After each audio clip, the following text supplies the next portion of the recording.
We might be on introduction part 37. We don't know. Yeah. We'll see how it goes. No, we can't do that. Bisexual lighting.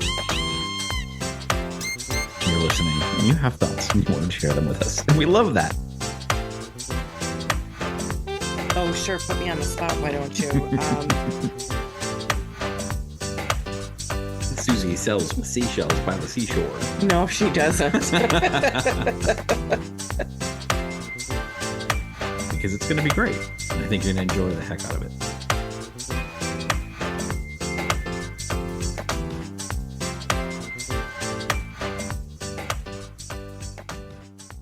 Welcome, everybody, to the Write Out Loud podcast. Podcast where we are talking about all things related to storytelling, writing, and being an author of any type that you want. It doesn't have to be, you don't have to pigeonhole yourself. You don't have to put yourself in a little box that I only write poems or only write short stories. You can write whatever you want, okay? It's fine. But anyway, I digress. Here we have the fabulous, the amazing, the wonderful Christina. Yes, back with me again. Feels so good, doesn't it? Oh, yes. So good. I believe that. The second beer. Also wanted to take a moment to recognize we have a very special guest with us today, Michael Aspen. Michael, hello. Hello. I have to put my plug in here to say that being around Christina is like being around a warm blanket for your soul. Oh, that's so sweet. That is absolutely true. Matt calls me his ray of sunshine. Yep. I don't know. A warm blanket. That's pretty good. Similar sentiments. So Facebook Messenger, you have the ability to rename somebody in the chat. Oh. And I have my little chat with Christina, and I have renamed her Amazing Ray of Light and Love. So that is her name in that app. Oh, very nice. Yes. Very nice. Right? I have various names. Right. She goes by many names, Matt. Many names. Yes, she does. And Mike, tell us a little bit about yourself. Oh, absolutely. So first and foremost is I'm a writer. I write story, and I like to read story, and I like to watch story, and I'm really interested in story and how story works. So that, I guess, is the reason why I'm here. Second of all, I am on a podcast of my own. So my real name is not actually Michael Aspen, for those of you who want to do a little internet sleuthing. But because of the nature of the podcast we do called The Writing Guys, you can find it on basically anywhere you do podcasts. Writingguys.net is also our website. Little plug for the show there. It can get a little raunchy. So I don't want my real life friends and family finding me and listening to that and then coming to me and saying, why are you talking about how the penis feels? Hopefully that isn't going to get us demonetized on any platforms you guys are on. And so the point of the show is if you have a question and you're writing a guy and you want to know, man, what does the guy think? We can give you the answer, and we will answer anything. So you can ask us anything and we'll answer it. So yeah, check us out. We'd love to have you. That is awesome. Well, thanks for being a guest today for sure. Thank you for having me. I really appreciate it.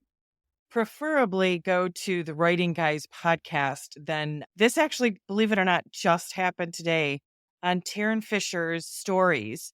She had all of these highlights from, there's an account called Men Writing Women.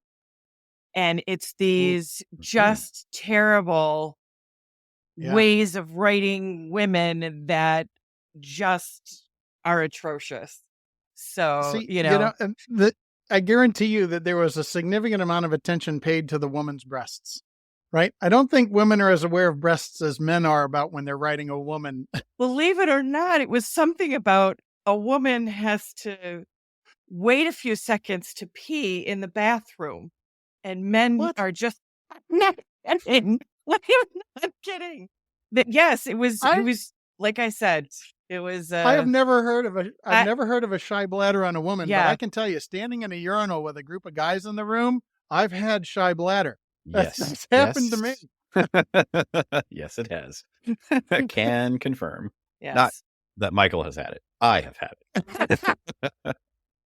I'll just say. Wait a minute. I've had it too. No, I just wanted to clarify. Yeah. It was a vague statement, so I wanted to clarify. Yeah, All there you right, go. very So good. So there's another. We'll probably do that as a topic on writing, guys. There Now, you do go. men get shy bladder? Yes, we do. yes, You know, yes, I you will have to. send you the links to, or maybe I'll take screenshots of her stories or something. But yeah, she had like 5 or 6 of her stories that were devoted to these men writing women, and they were just equally atrocious. Not even, like you said, you would think that it would be something more provocative, but Right. no, no, these were No, like, seriously? Like, where did this stuff come from? Yeah. so So, there I is a just need. added, do men get a shy bladder to our question list for our show? Seriously, I just Perfect. added it to the list. That's perfect. That's perfect. Well, I will say that today's episode, we are not focused on shy bladders, but the No. Writing Guys podcast will have that in a future to be determined episode, perhaps. But today we're going to talk a little bit about just the state of writing, the state of storytelling, the state of what's out there, right? From a consumer's perspective. And by that, I mean people who just read, people who watch shows, people who enjoy that type of media and content. And we wanted to have a little bit of a discussion around really what is that right now? What is the state of that? So, Christina, I know prior to this, you and I were talking a little bit about that. And we brought Michael in because we wanted to really have a deeper conversation. But tell us kind of what your thoughts were on it. well, it actually stems from a conversation you and I were having about what books are we going to talk about, what, interests and things like that. And I went from 0 to mind totally boggled because I was trying to think of books that are really good, that would be really good for discussion, that would be like worthy of this podcast. And I was like, nothing was coming to me. And I got to thinking, when was the last time I read a really, really good book? And it's not that I don't read good books. I read a lot of stuff from my clients, improving their work, improving their writing. I consider them really good. But I also am not here to feature all of my writers because they write really good. So I started thinking about when the last time I read a book for pleasure that was really, really good. And it goes all the way back to Untamed by Glennon Doyle. Colleen Hoover is having her second heyday, but I read those books back when they first came out. I was finding all of these books that were not released in the last couple of years. Like, I really got to thinking, when was the last time?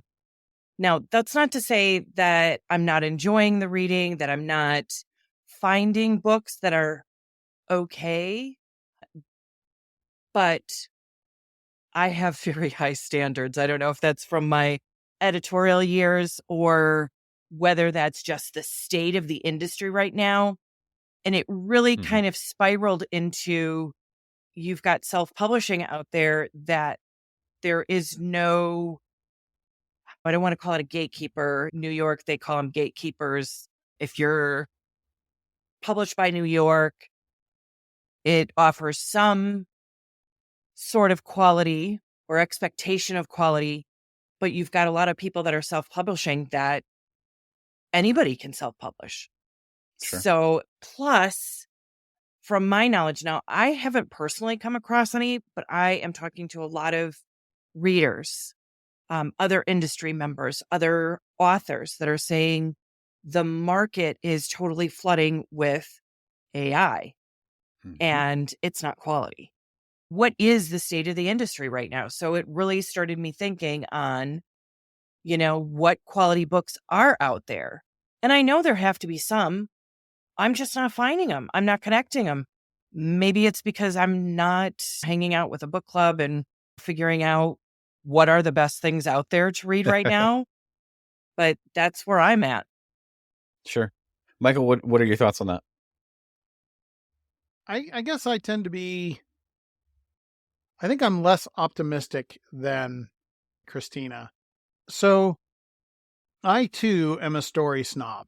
I don't want to watch or read brain dead type stuff. But society as a whole is pretty accepting of it. And to prove that point, I would like to point to the rise of reality television and its dominance on Yes. television stations like Discovery and History Channel and various other streaming services now that those shows were generated from. Reality TV is the lowest of the low. They will say the same thing 20 times in an episode with almost exactly the same phrasing. And you can tell that a lot of those scenes were scripted, meaning that there literally was somebody who wrote that 20 Yes. times and this person's reading from the script. So I think there's definitely two segments, a minimum of two segments to the market. There are, and I will watch a little bit of lower class TV. I'm currently watching Burn Notice. I'm just rewatching that because I kind of ran out of stuff to watch. Good show. Yeah. And it's pretty good, but it has a little bit of a thinness to the characters and a high repetition to the plot. You always know there's going to be somebody that's the client and they're going to be the one that they help while they're trying to figure out what the big overarching story arc is for the season. The structure becomes pretty obvious once you've watched a season or two. Sure. And that gets a little tedious when you're on season 4. It's like, all right, okay, Yeah. can we have some growth here? I get it. He wants to quit being a burn spy and wants to be a reset up spy in the CIA. But even still, I would rather watch that than some of the other television that's out there that's pretty lowbrow. But I think there's two distinct audiences. And I think right now the market has been pandering to that lower common denominator. I too struggle to find books that I enjoy reading. I too struggle to find television shows that I enjoy watching. I too struggle to find movies that I enjoy watching. This might offend Matt. I hate to say this on this podcast being my inaugural. I'll never get invited back after this. But I am bored with Marvel movies. I'm just bored with them. And after the first Avengers movie where it took them 20 minutes of fighting to finally have Thor bring down the lightning, I'm like, oh, good. They learned. They know that Thor needs to bring the lightning when all these aliens are invading from outer space and they're not using close air support to attack them. Okay, fine. Good deal. Next Avengers movie, it takes them 20 minutes of fighting before Thor brings him. And I'm like, you already know that Thor should bring the lightning, right? This is like, why are we waiting? And so I'm bored with it. I'm feeling that repetition again, and it's boring me. So, but those movies have made how much money? Yeah. Billions of dollars. Bajillions. And overall, the production quality is really good. The script writing is really good. The story arcs are really good. The characters are really good. So I'm not trying to say they're not well done, but they've gone through so much of their story now that's like, okay, all right, come on, let's move on. Let's do something different now. Yep. So when I look at the three segments that you're going to find story, movies, TV, and reading, the area that I think is being the most creative and the most exploratory and the most original is television. I have seen more amazing work come out in TV in the past 5 years than I've seen in like my previous 20. But to Christina's point just a minute ago, book writing has become, there's such a low bar to enter. Anybody can write a steaming pile of prose and dump it out there and you flood the market. So when you type in a keyword search, like you want to get a cozy mystery, you've got to mine through hundreds of books before you find a good one. And the samples don't always do it justice. You download a sample from Kindle and that's where can't tell. We are missing a piece of the puzzle, which is the reader. The reader used to have book blogs out there. I mean, that's a way that I used to find what the next best read is. But now book blogs are kind of on the downturn and it's book talk. And not that I haven't seen some of my favorites. Again, Colleen Hoover has a second coming because of book talk. So people are finding her stuff and hers is always quality. I don't know that I've read one of hers that I've been disappointed in. So she is, again, very welcome having this resurgence and everything. I would agree with you, Michael, that right now where I am finding the best stories are TV. And it's dual purposes. TV right now is either rebooting old stories. That's probably not where they're excelling. but they're also really taking a lot of books, a lot of good series that are out there and doing those very well. I think they have learned since the Harry Potter and Twilight days that if you please the reader, then you're going to have a successful series. So I think they're a little more conscious. But there's one other layer to that too, is that I have been finding things. I'm a huge fan of a Netflix series called The OA, which is Britt Marling and Zal, and I'm not going to say his last name because I'm going to slaughter it. But they did The OA, and they've got a new series coming out on FX/Hulu in November. The name of that is escaping me right now. I think it's A Murder at the End of the World. But I'm really excited for that because these are actually new, unique stories. And I think that's my issue. And that's probably your issue with Marvel. These stories, because when they first started coming out, they were new and introducing new audiences to these characters. But after you've had the whole first phase, it's kind of been there, done that. Although I will say WandaVision on Disney Plus was beyond expectations. I mean, just beyond. Yep. It's too bad they wrote themselves into a corner and that's just a one-off. I'm excited to see what Loki is going to do. I was a little worried. He is my favorite of the Marvel. Good. Yeah. So I'm excited for season 2 for that. But yeah, I really do wish I could find more books. I'm not as again, I don't know where to go to discover the good stuff. And I've got a couple of thoughts on that too. So with movies are, well, this is changing now because of COVID and the movie theaters really struggling during that time. But movies traditionally, they were opening wide release in a limited number of theaters and a limited number of release dates. You couldn't go release in a theater because, the number of screens they had and the number of weekends in a year, you had a very small schedule that you could release movies in. So movie production companies were one of the reasons why Marvel became such a huge juggernaut is because it made money and there was a lot of IP that they could turn around and turn into a movie that they knew would make money. So they just dedicated a huge portion of the release cycle to Marvel movies because they knew it made money. So that kind of is filtering out new creative content at the movie scale, right? Let's go down to the book scale. I think it's a different problem. We have more distribution channels available to us now than ever before. Yeah. But what I think we've lost is the humanity. So when I'm old enough that I remember going to the mall and there were actually stores in the mall instead of all these blank gates pulled down over the open stores that are no longer there. Yep. So, and there were people in the mall and you had to dodge around them when you were walking around. And there was the stores in the mall that sold books like Books A Million and Borders. And you could walk in and you could see books that were prominently displayed by staff. And the books that were in the stores were chosen by somebody who read a book.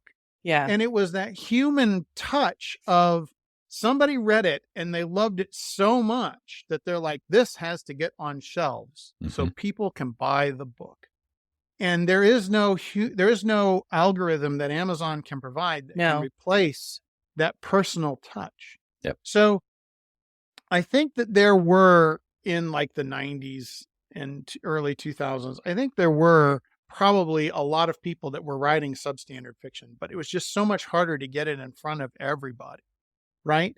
And there were still outlets where a human or 2 or 10 or 20 were involved with putting forth selections to you to say, these are books that you might want to look at because we loved them and we read them and we've kind of filtered out the crap for you. There isn't that on Amazon. There is no human touch. Yeah, it's all a machine saying all algorithms. Other people have bought like what you bought and maybe you'll like it. It's very similar. And so that leaves the middle, which is the TV. And TV has had 2 major factors, I think, that have really helped open it up. Number one, the rise of streaming. all these streaming services showed up and they see dollar signs where, like, if we get subscribers, we're going to get money, much money. Mhm. And we don't have to share it with anybody else because we're not having to split off a piece to pay for the cable carrier, right? The cable's not giving us a slice of all the money they take in. We're getting all the money. We get to keep it all. And so they had these huge time slots to fill. So they're like, wow, let's go out and let's hire really creative people to make really great cornerstone shows that will draw people to our platform where they can start paying for us. And then conveniently, we hope they'll forget that they have a subscription with us and they'll just keep paying us forever. Right. And so we're kind of at this tail end of this streaming boom where we've had all these streaming services show up. First, it was just Netflix. Now you Hulu and Netflix and well, I'm not even remember them all, Paramount Plus, and so on and so forth, on down the line. And they're trying to draw you in with these shows that are record-breaking shows. They're amazing, powerful stories that are written well. They got really good high production quality. But I don't know how much longer that's going to last. Sooner or later, they're going to run out of market share to grow. And then they're going to look at and say, why are we spending all this money on these high production quality shows when we can reduce the costs and keep the subscribers? And that's what I worry is going to end up happening with TV in the next 5 or 10 years.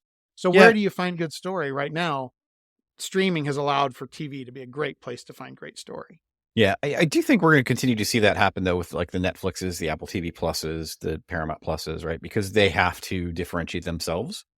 So it used to be a thing where they said, okay, fine, if you wanted to have a successful streaming service, you better go out and accumulate all of this IP to bring in subscribers. And they very quickly realized, well, sure, we need some of that in some cases, but we also need to generate our own original content that gives people a reason to say, I need to have that service because I can't watch that show anywhere else, right?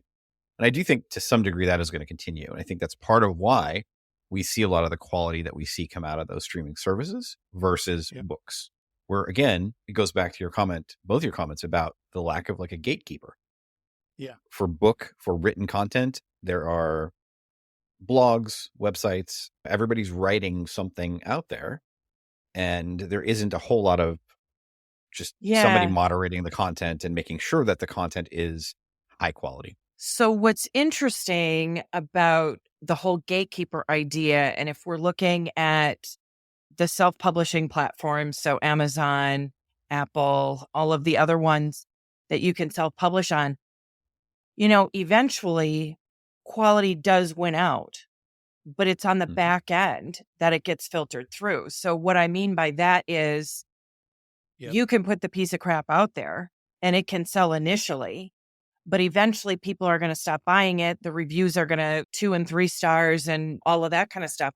But it's almost too long. At some point, I think people are afraid to try new authors on those platforms because it's new. And if I haven't gotten this name from another recommendation, another reader, a bestseller list, or something of that nature, then, it becomes, again, how do you find new authors? How do you find the good quality stuff? It's an interesting question because on one hand, self-publishing has really opened doors and there have been some really great forward movement in storytelling, great storytelling. When you guys were talking about the streamers, that's where some of these innovative, really unique stories came first because network television was not willing to give this stuff a shot. New York is not willing to give some of this stuff a shot because it's not proven.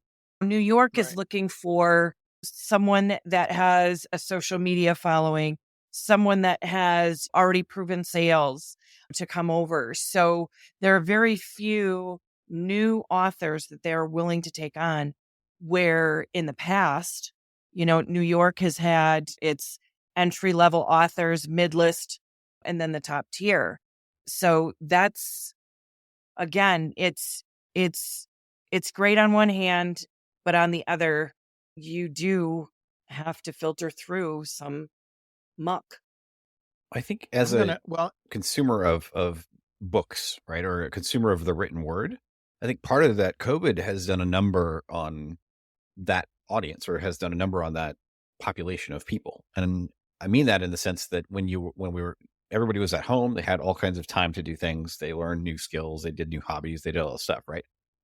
Everybody had this thing, and there was almost a little bit of like injecting ADHD into everybody, because everybody's trying all these different things to keep themselves occupied and not going insane. And then we started to kind of get back to quote unquote normal. And everybody now is afraid to take that chance, because even you said it. If I commit to a book, it's going to take me 8 to 10 hours to maybe read through that entire book. Do I want to spend what little time I have when I'm not going to work, when I'm not exercising, when I'm not making dinner, when I'm not doing the things I have to do? Do I want to really commit that time to something that I don't know is going to be any good, right? I do think that COVID has changed fundamentally the way that we allow ourselves to sort of budget out our attention span. Another point there, you're talking about the Muck, Christina. So are you familiar with the concept of a barrier to entry when it comes to business? Have you heard of that term? No.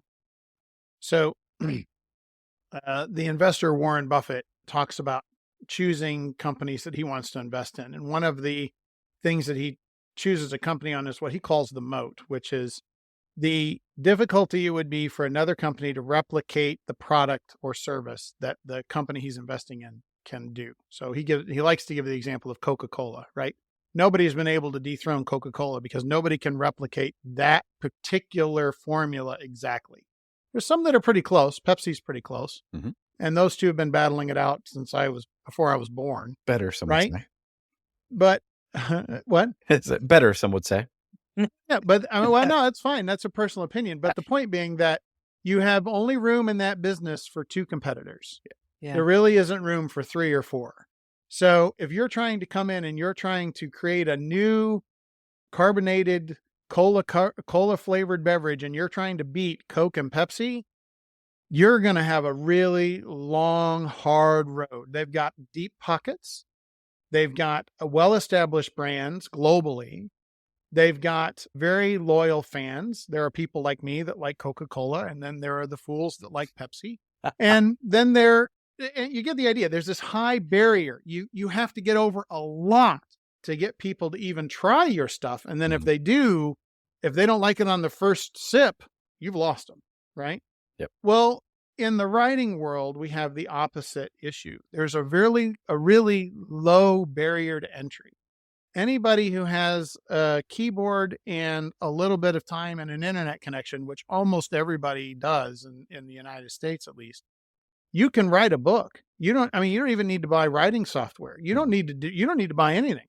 You can just write it out in Google Drive, and it costs you nothing, right? Just sign up for a Gmail account and then sign up for a free account with Amazon, and you're published. The barrier to entry is so low for writing that it increases the muck. And I do wonder if part of the reason why we struggle to find books is not because the amount of quality stuff has dropped, but because the muck has risen so high. There's just so much of it. That's an interesting way of pointing it out. Yeah. Like the signal to noise ratio. Yeah. There's so much noise out there and not a lot of signal getting through from a writing standpoint. I think the number of people that want to go through and refine their craft and get better, and this is what I aspire to do. I look at the authors that inspired me from the 1990s and the early 2000s and even back into the 1980s when I was young. I read their books and I try to emulate what they did when they told a story. And I don't think that quality writing really changes that much decade over decade. It might over centuries, right? You go back and you read Herman Melville, it's like, oh my God. Yeah. No, it's enough about the whale oil industry, buddy. Let's move on to the actual ship in the water and the whale that you're fighting. Come on, let's go.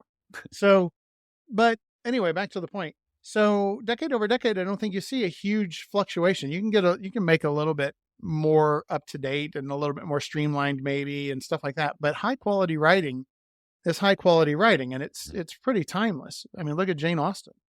And I think that if you aspire for that and you put in the time and you get with a story editor and you go through the I'm going to write a draft and then I'm going to go back and I'm going to write it and be better. And then I'm going to write my next book and I'm going to write it better than the one I wrote before and keep doing that.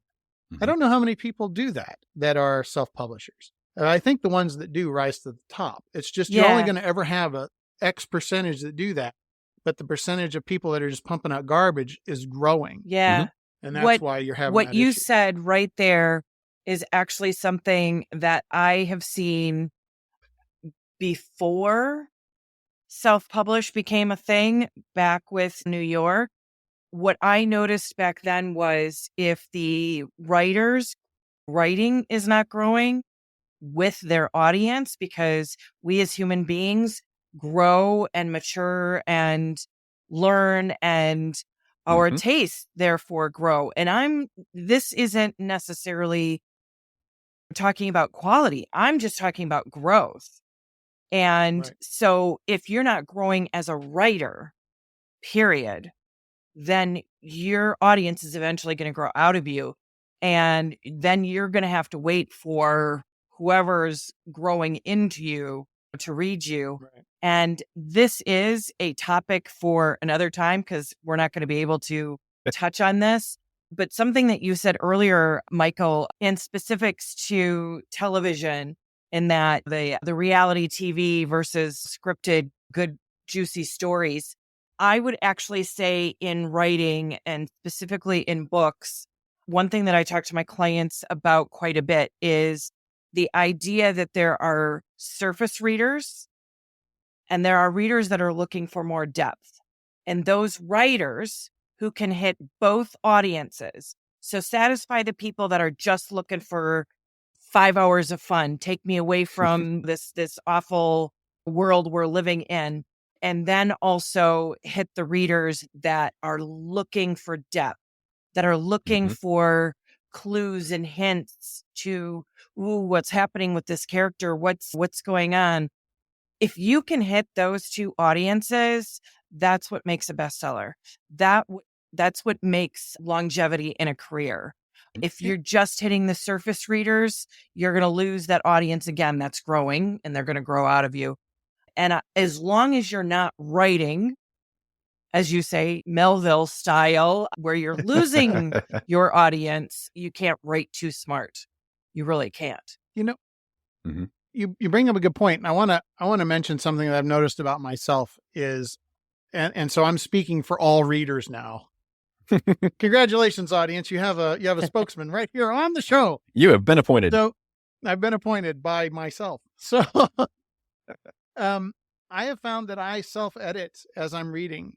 If I feel like the prose is a little bit too flowery, once I get into the groove and understand how the writer's going, as I will skim without realizing I'm doing it. Like my brain just automatically skips over the overly flowery language, and I don't even realize I'm doing it. And I've noticed it, especially when I will stop reading a book, say mid-chapter, and I will come back to it next day or 2 days later or whatever, and I'll pick it back up and I'll start reading again. I'm like, oh yeah, where was I? And I'll go back a page or two and I'll start rereading, and I'm like, I don't remember this level of detail when I read this like yesterday. Yeah. And the reason why is because my brain was self-editing to move the story along at my pace. Yeah. But the thing is, you can only self-edit like that as a reader a certain percentage of the prose coming into your eyes, right? So if you've got way too much, then it's really hard to filter it out. You end up doing the flip, flip, all right? And if you don't give enough, then for readers like me, that if you don't give me enough depth, which I find a lot of times these 80,000 word novels that I pick up on Amazon from a lot of times from self-published authors, but there's some that aren't. There's some from traditional publishers. I feel like they move the story too quickly. Like they don't give me enough depth. Yeah. Right. Yes. And so I feel like the story's pulling me along faster than I want to go. I'm like, no, I want to know more about this great hall that you're in. No, we've got to get to the spaceship right now. Well, so says the editor of this group. This is why you have editors. They check your pacing. Right, exactly. Yep. We had. I would like to second that statement emphatically. Yeah, I mean, we had an episode where we had a guest, Rania Glockner was on. We were talking about Heartstopper, and one of the things that she pointed out was the pacing in Heartstopper, for example. Yes. was so well done that you built up and everything was earned, right? Every single friendship, Yes. every single stage of the relationship was earned. So Mm. as a writer, if you can focus on that and not, to your point, move it along too quickly just to get to the fun stuff, or maybe because I think sometimes authors get bored with what they're writing and they're like, I just want to move this along. Yeah. Right. But think about it from does the pace actually do you justice? Does it hurt you? Does it help you?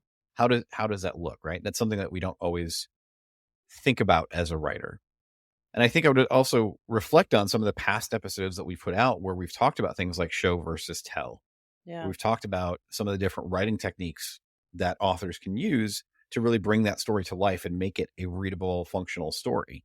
Because if Yeah. you do that, you're going to be able to much more easily put out work that other people want to consume, that other people want to commit that 8 to 10 hours to be able to enjoy.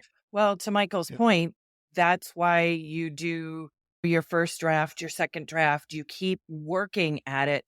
You keep working the material until the point, becomes, oh, okay, this is really working well. Things are happening at the pacing.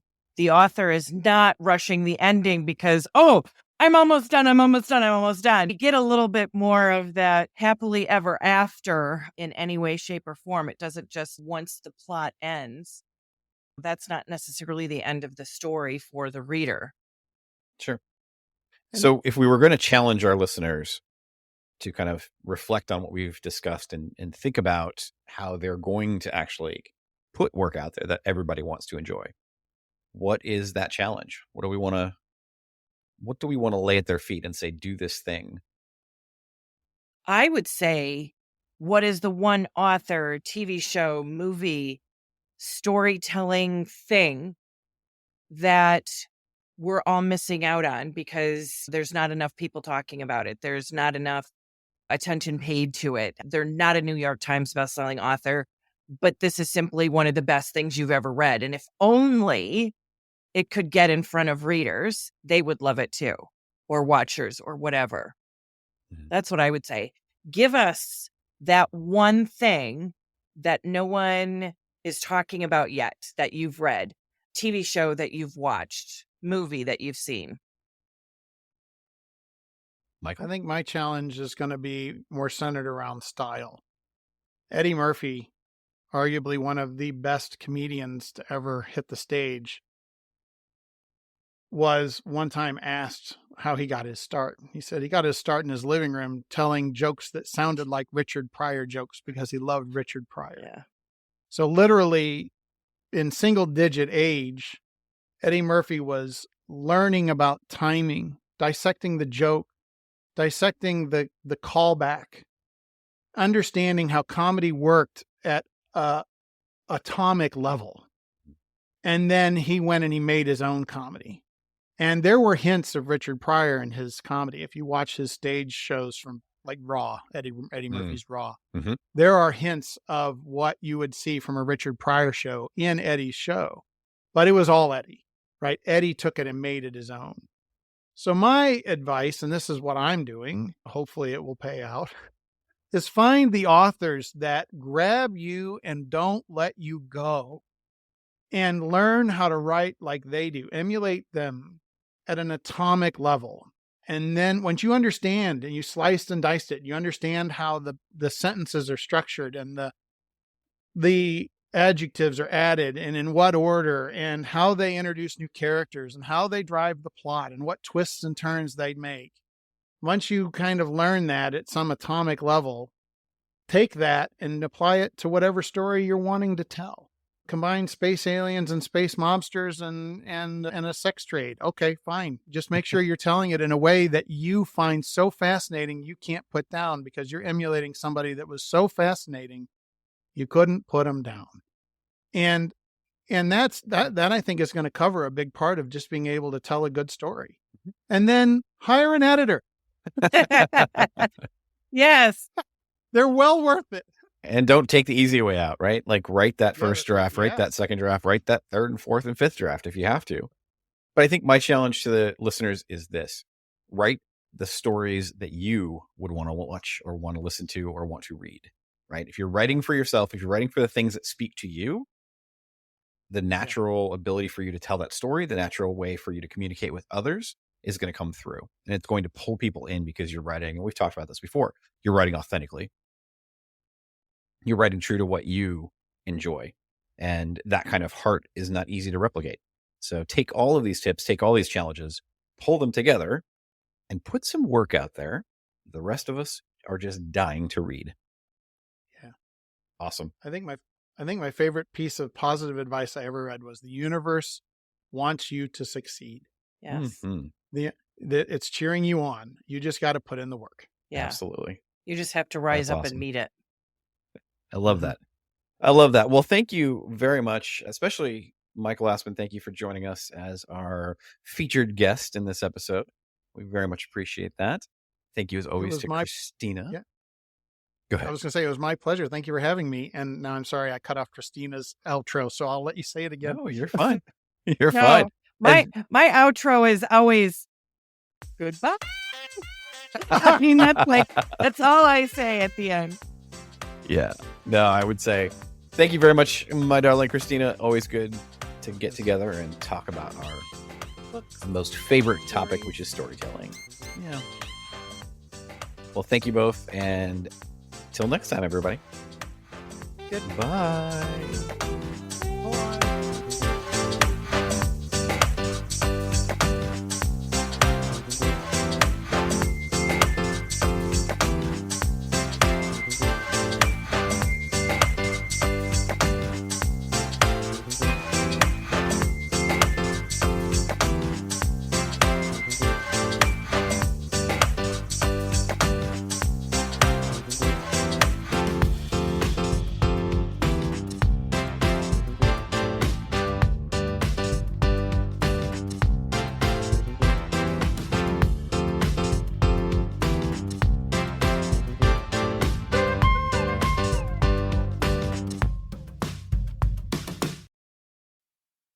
Hey, thanks so much for listening to the podcast. We really hope that you're enjoying every bit of it, but we would love to hear your feedback. Drop us an email either to matt@writeoutloudpod.com or christina@bookmatchmaker.com.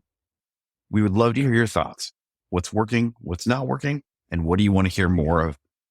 Thanks so much. We really appreciate it.